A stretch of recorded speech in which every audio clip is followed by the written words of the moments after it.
I was underwater, close to shore, making a visual and photographic survey of a beautiful area. I had been hired by the State Park Commission to study this region carefully to see if it would be suitable for a state park, an underwater park.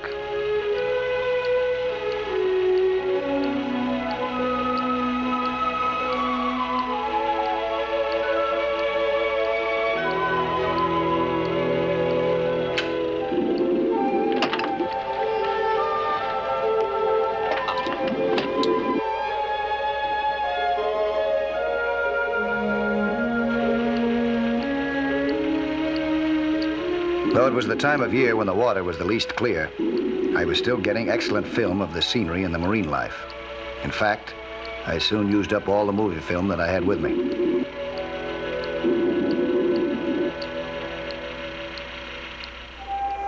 I returned to the job with 2 still cameras in waterproof bags. I brought my sea scooter in order to cover a larger area rapidly.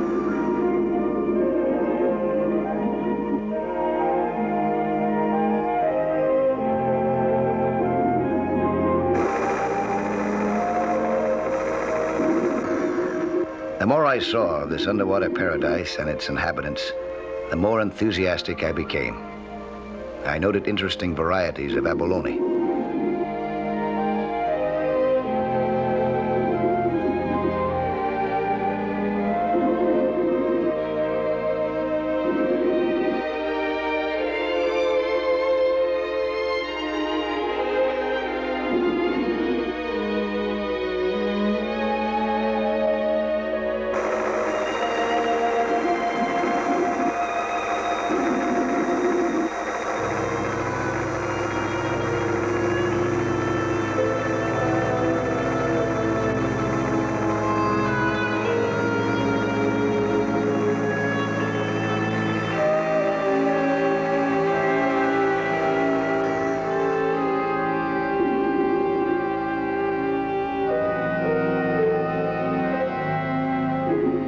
The lobsters here, obviously, had a good chance to grow.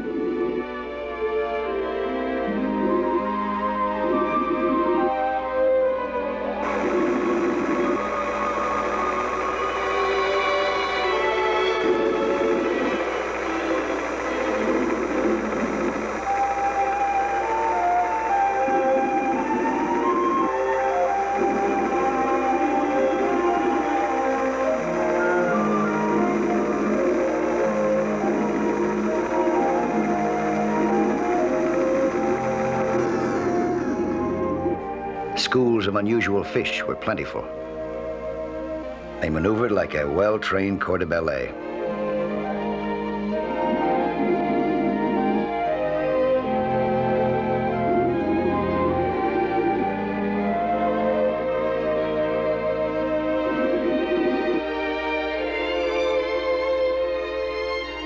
But to recommend the area would be a heavy responsibility. Though it seemed perfect for diving, 2 skin divers have been found dead in these waters since the Commission's announcement of its plans. I didn't know that another well-armed diver had chosen me as victim number 3.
My assailant believed in hit-and-run tactics.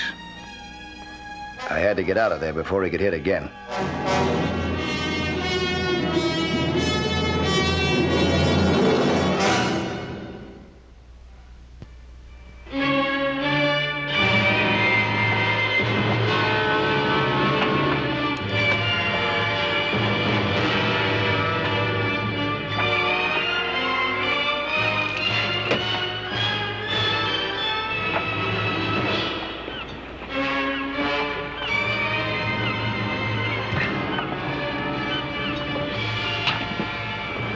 So you tore your hose?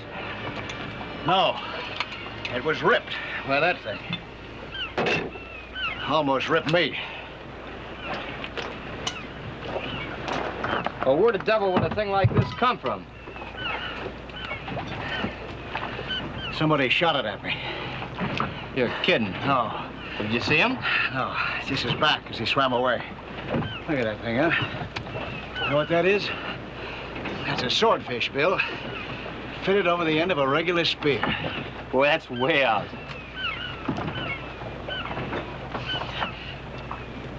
Suppose that he had hit me with this thing, and he took it out of my body afterwards.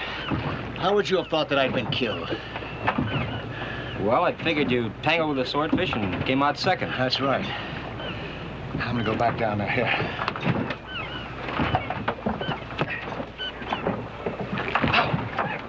This thing's sharp. Cut yourself? Oh, it's just a scratch. I'll get something for it. It isn't anything. No trouble, no trouble.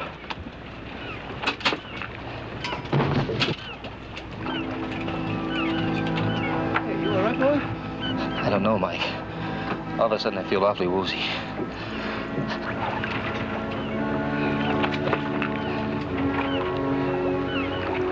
Let me take it close here, boy.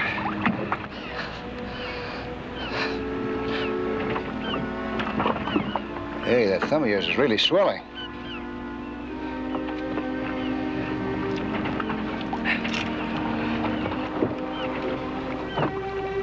It's got a hypodermic needle in the end of it.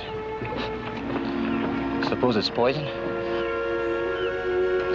I'm gonna treat this as if it were. Squeeze on that, huh? Get poison in the bloodstream.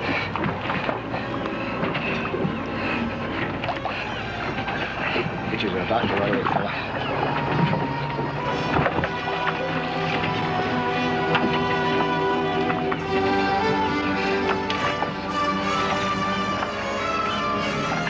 Start screaming. Keep that hand down.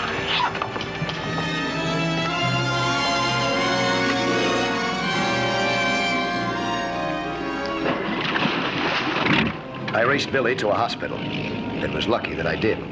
A few hours later, would have been too late.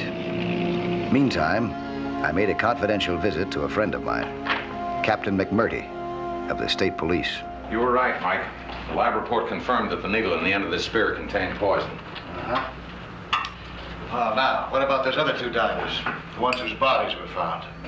Well, the coroner's verdict in each case read accidental death due to drowning. What do you think now? Now I'm not so sure. Mike, do you know anybody who'd have any reason to kill you? No. No, I don't. Unless it's because I'm the guy that's making a report. Any diver who's been down there would know that it'd have to be a mighty good one. But who's against a state park? That doesn't make sense. Oh, somebody's against it. They wouldn't be trying to kill people with that poisoned spear. You know, when that guy missed me, he left in a big hurry. He might have dropped something. I think I'll go down and take a look. Might find something. I'll take you out. Okay. Oh, on second thought, maybe you better not. If there's a police boat in that area, it might scare them off. I think I better tackle this by myself, huh? Okay, Mike. We'll try it your way this time. Take care. Oh, I intend to.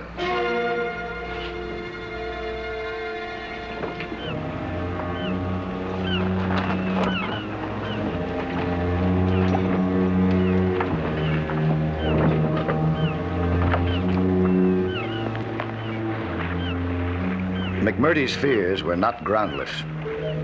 Even while I prepared to dive, I was being carefully watched.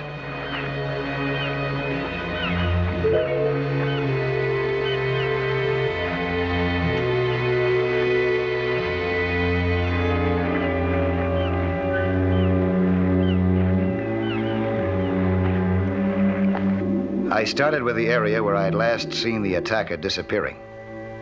I carefully inspected every foot.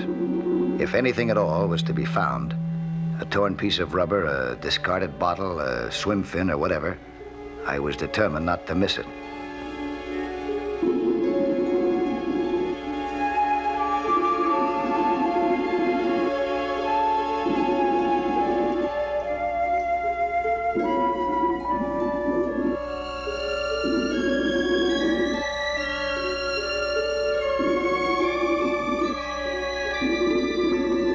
I saw something shiny, but it was just a bright piece of seashell.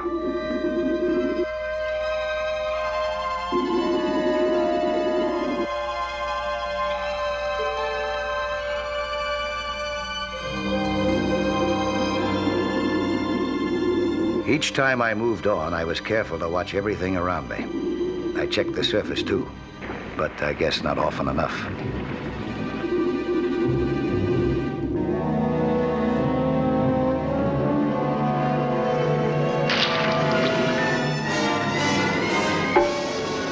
I had been hit like a bombing target. Fortunately, most of the force had been taken up by my tanks rather than my head.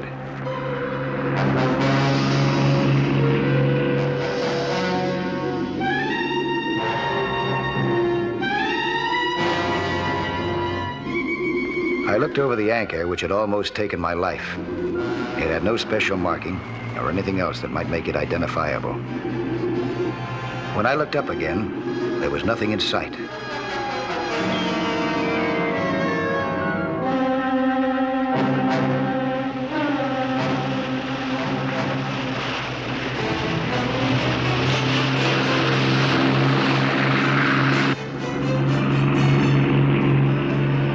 The speedboat just missed me. I'd been very lucky, and in more ways than one. As I made my frantic dive to escape the boat's bow and propeller, I had caught a glimpse of something. Something that might be a break. For the first time, I had a clue. I couldn't wait to get back to shore. This was something that my friends in the state police could go to work on right away.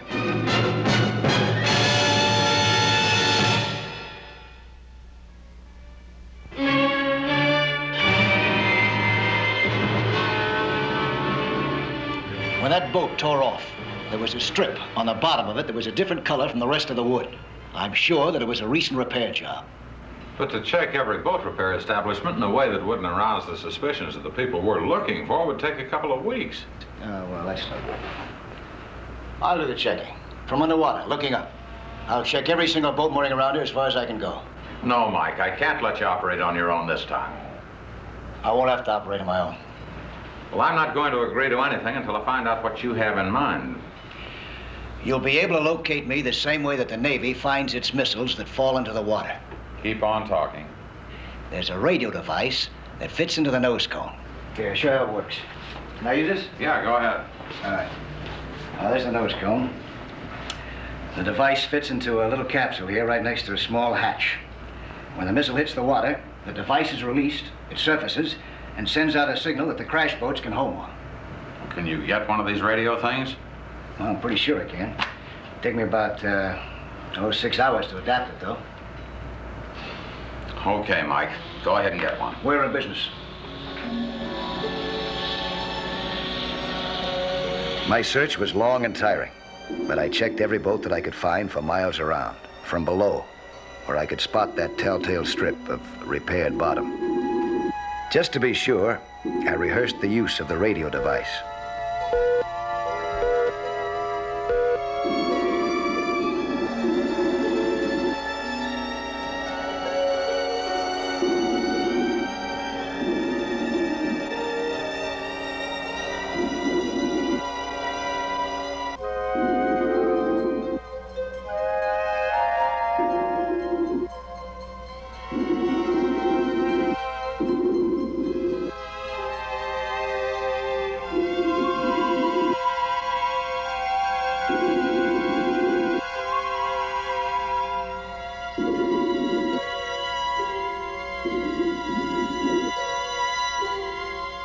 By the second day of my search, it felt as though I had looked at the keel of every small boat in that entire section.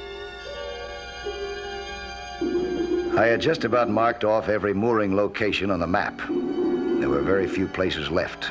One of them was a small island, just a quarter of a mile or so offshore. But its location would put it just inside the new park's boundaries. I had heard that there were just 1 or 2 luxurious homes on the island. However, there was a dock. I hid my boat in a cove and approached the dock underwater.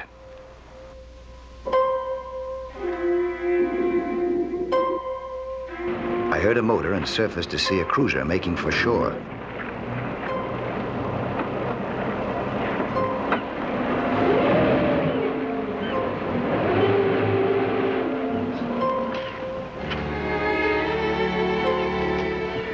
pulled up at the dock, and its crew began unloading heavy boxes.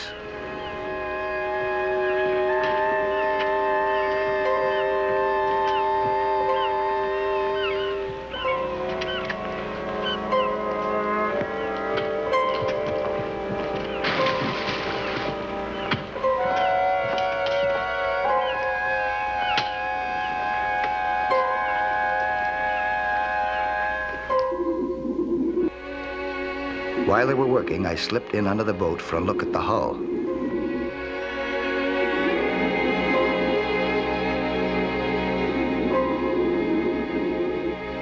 There was no mistaking what I saw. This was it, all right. The same recently patched strip.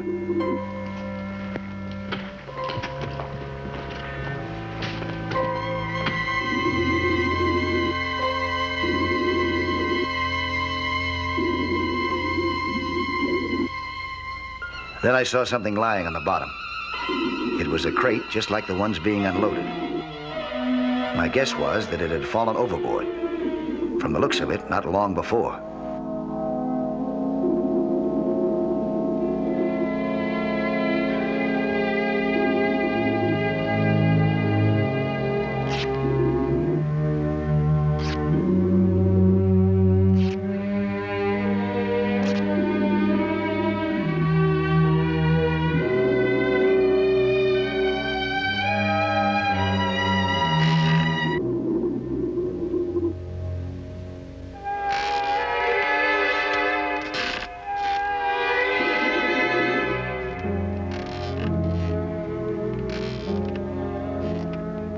It was a slot machine. Suddenly, everything fell into place. The quiet little island was hiding one of those exclusive gambling casinos. But a state park would bring in the state police. It was no wonder they were willing to kill to keep what they had. See if you can get him from the rocks. I surfaced to get my bearings again. I was just hoping that I could get back to report what I had seen without being discovered myself. It was already too late for that. I never knew how close I came to being killed. Come on!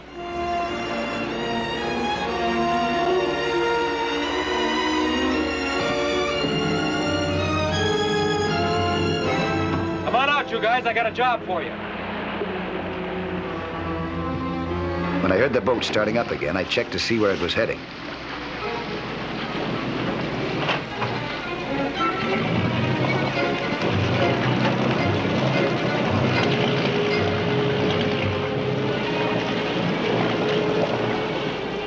It was heading straight for me. If I went deep enough, I'd be safe, I thought.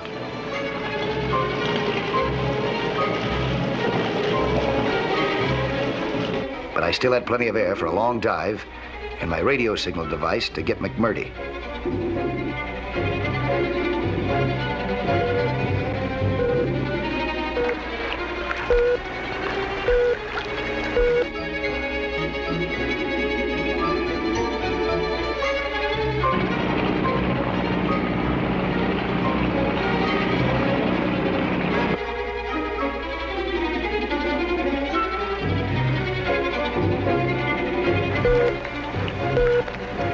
McMurdy and his radio operator were trying to pinpoint my emergency signal by triangulation.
just got a fix on the Channel Islands. We're leaving for there right now. Send all available boats.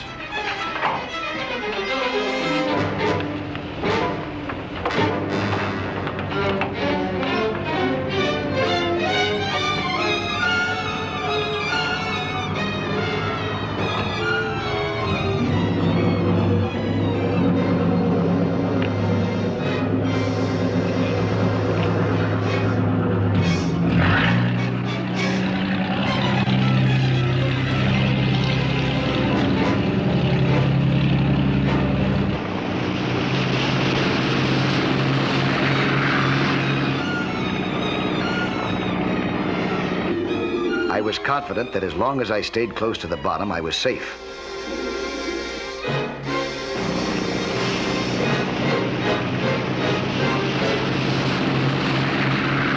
But when I looked back again, I realized that I was facing a nightmare. The boat had dropped something that I had seen before, but only when it was searching for the bodies of people who had drowned. Grappling hooks. Deadly huge hooks that could rip into flesh with barbs more vicious than the teeth of sharks. It would take every trick I knew to escape them, if I escaped them.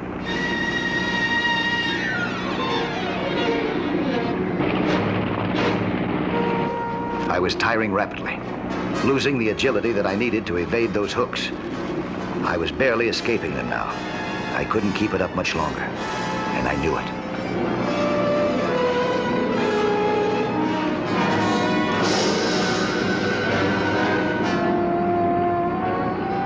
I was being hauled toward the surface. I could only act instinctively. My fingers raced to release the tank straps. I had to swim as far as I could on that one breath of air. When I surfaced, that would be it.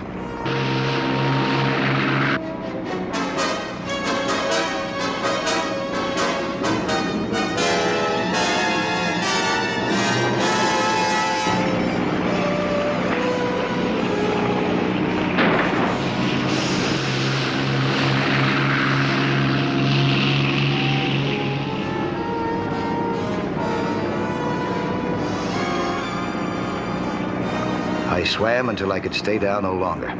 Whatever was going to happen, would happen.